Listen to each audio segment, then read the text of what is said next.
నేను విశాఖపట్నం ఉపన్యాసాలకు ఎడుతుంటా. ఒక కుటుంబం నాకు బాగా సన్నిహితం. నేను పేరు చెప్పను కానీ మీకు ఒక విషయం చెప్తాను. నేను ఆవిడ వాళ్ళ కోడళ్ళని చూసుకునే విధానం చూసి ఆశ్చర్యపోయా. ఎందుకంటే వాళ్ళ కోడలు ఒకసారి అమెరికా వెడుతోంది, ఏదో 2 నెలలు అలా పర్యటన చేసి సరదాగా తిరిగి రావడానికి వెడుతున్నారు వాళ్ళ కొడుకు కోళ్ళ.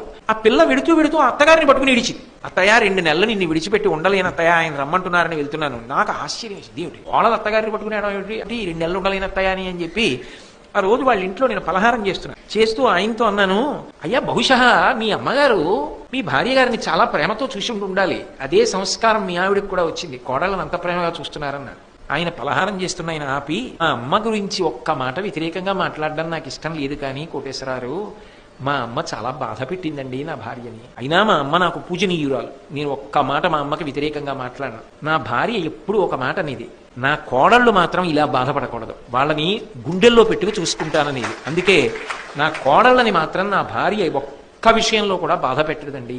ఆ ఇంట ప్రశాంతత, ఆ ఇంటి వృద్ధి అంతా ఎందువల్ల వచ్చిందంటే, తాను కష్టపడినా ఆ కష్టం తన కోడలకి రాకూడదని ఆలోచించిన అత్తగారి పెద్ద మనసు. అక్కడే కాదు, ఏ ఇంట అయినా గొప్ప ప్రశాంతత సాధారణంగా దేని వలన వస్తుంది అంటే, ఆ ఇంటి ఇల్లాలి గొప్పతనం. అది అంత తేలికైన విషయం ఏం కాదు, అది వాళ్ళ గొప్పతనం. నిజంగా కూడా వాళ్ళ ఓర్పు, వాళ్ళ మర్యాద, వాళ్ళ ప్రేమ, బంధువుల్ని కలుపుకోవడం, అక్క చెల్లెళ్ళు వాళ్ళ ప్రేమ, అది లేనినాడు ఏ పూర్ణత్వం ఉంటుంది?